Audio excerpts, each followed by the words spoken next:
Dowell, as Ms. Whipple told you, and I go to Kennesaw State University. I'm currently a sophomore studying history and English, and I intend to go into rare book studies. I'm here as a representative of my workplace, which is actually the Museums, Archives, and Rare Books Department of Kennesaw State University. I work mostly at the Bentley Rare Book Museum with the rare book collection, seeing as how that's what I want to go into. And seeing as how this is an AP seminar class, I've kind of come to talk to you guys about how rare books can be a great resource for you guys in any sort of research projects that you're doing now or in college or out of college. I have an example here of a research project that I did 100% from the use of rare books. Unfortunately, I was not able to bring most of the physical rare books with me because they are incredibly expensive and difficult to transport. But I did take plenty of pictures, so you'll still get to see a little bit of the novelty of the rare books. Has anybody ever really handled or used an older rare book before? Maybe. Well, you will today. This is not really related to the presentation that I'm going to be giving of my research project, but this book is from 1783, which means it is a hand-pressed period book. Everything from the binding to the paper, everything in this book was handmade. And I'm going to pass this around for you guys to feel and observe, and I recommend I marked two little places. I ask that you please don't take this out, and also could we please put away all pens, because we can't have any risk of permanent markings on the books. But if you want to take out your phones for your flashlight, I'll turn off the lights as it's being passed around. If you go to the marked pages and you put your phone behind the paper like this, you might find some surprises inside. So I'm going to start here, passing it around. Please be very careful. It is a teaching collection book, but still. But yeah, now all of you guys will have handled a rare book after today. So I guess while it's being passed around, I'll go ahead and start talking about my own research project. So as someone who loves rare books, and I'm a personal collector myself, but as also someone who wants to go into it as a career, I try to use rare books in as many areas in my classes as I possibly can. It's very similar to using primary sources. How many of you guys try to use like primary sources in your research projects? That's good. What kind of research projects are you doing? Can you guys throw out some is it history or science or literature, or what kind of areas are you guys studying? It's kind of just whatever we feel like. Yeah. I'm sorry, just whatever you feel like? Yeah, Okay, make an example, come on. I don't know, we haven't picked a topic. You haven't picked topics? That's fine, that's fine. The beautiful thing is that there's a little bit of everything for people in terms of rare books. Everything has to be documented.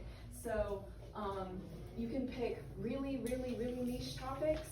I mean, we had a biologist or a biology major come in and do a research project for his senior thesis, his final paper, using the rare books. So no matter what you're studying, I recommend looking into rare books as a primary source document, a historical artifact, to help you with your research.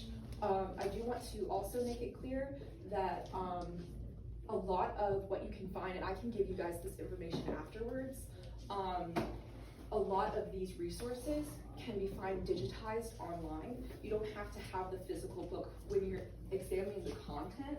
Now, what I do is called analytical bibliography. Are you guys familiar with the term bibliography? Well, what I do, bibliography actually means two different things. Analytical bibliography is the study of books. It's not that thing at the end of your paper that has the sources. But analytical bibliography, which is what I do, is I look at the physicality of the book.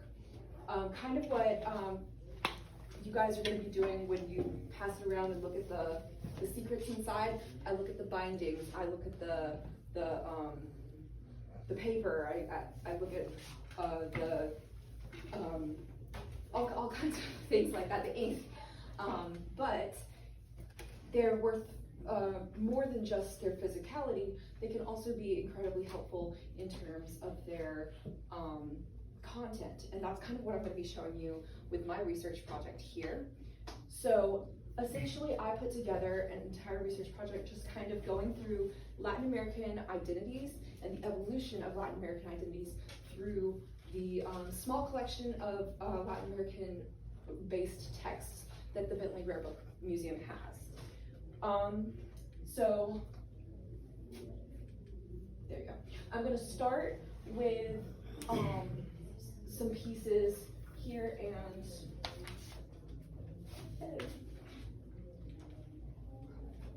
Oh, is it not working? Johannes, can you? is there a It might have been. Did it just click off?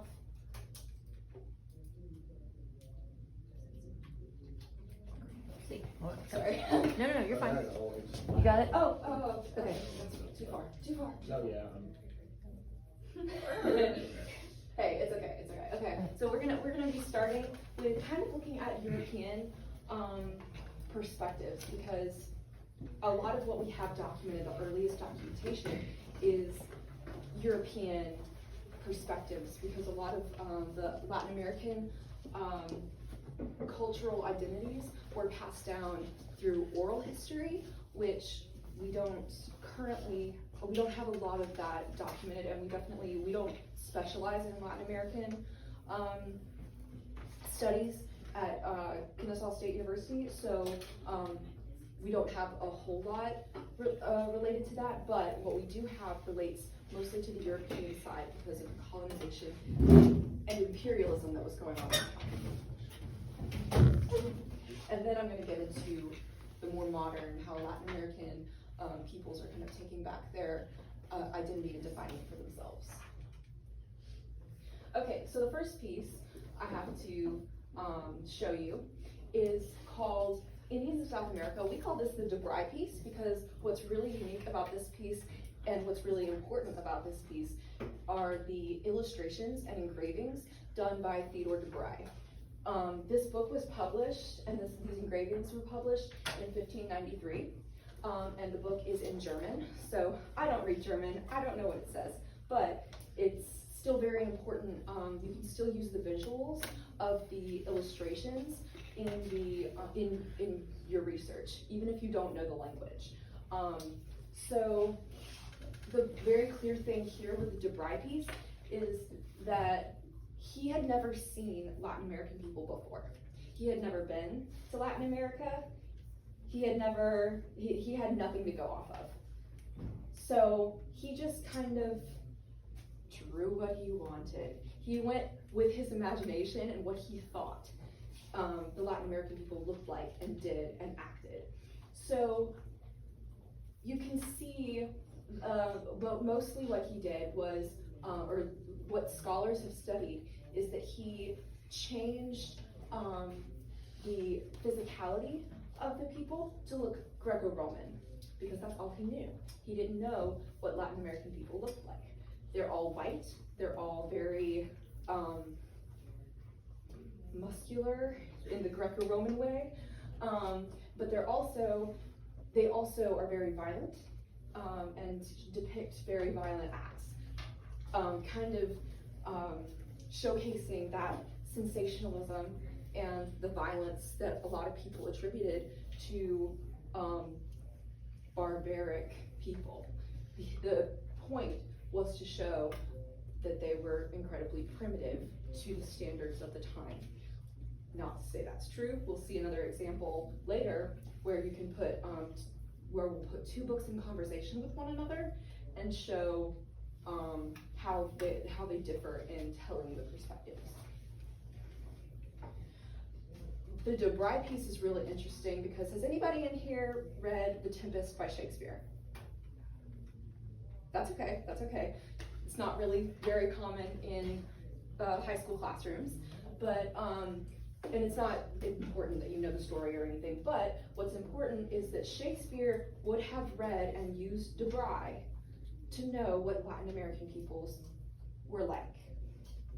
And you can see in the depiction of Caliban, which was one of the characters in The Tempest, you can see elements of, in both in the literature and in these illustrations. These illustrations were done in the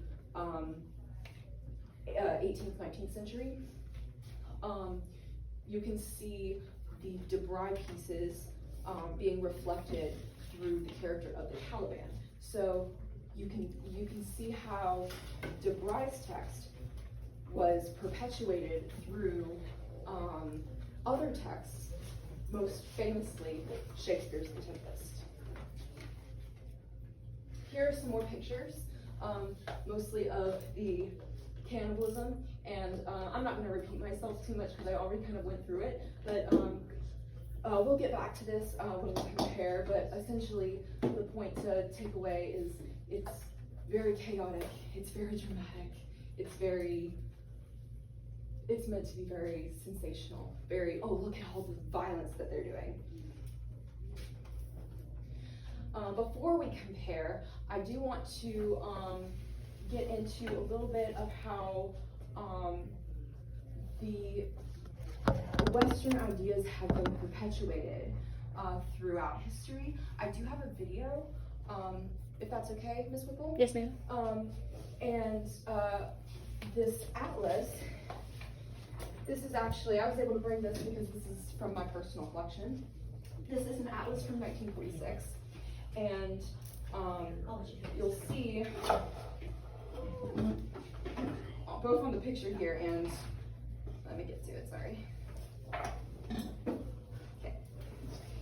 This map is the one that we're going to be looking at. Does anybody notice anything weird about this map? Is the size Latin of the America is like so small. So is the United States. Mm-hmm. We're in the north. That's Latin America. Does this map look familiar? It's a Mercator projection. Oh, I'm sorry. I'm sorry, was No, that? you're good. That was my next point. And also Okay, so Africa is so small on says that. Mercator projection at the very bottom. That's what it is. It's a Mercator projection. And are you guys familiar with the difference between the Mercator projection and the Peter Skull projection? Nope. Nope. Okay, well you're gonna learn something today. I think the video really explains it perfectly. This is from West Wing. I showed this exact same clip in APP. You do? Yeah, this is perfect to explain it. So I'll let CJ and, what is it, Josh explain. And I'll make it. Yeah, I'll turn off the lights. Hi, sorry. Susan Craig. For sure. I'm Dr. John Fallow, Dr. Cynthia Sales, and Professor Donald Huke. Hugh. Huke.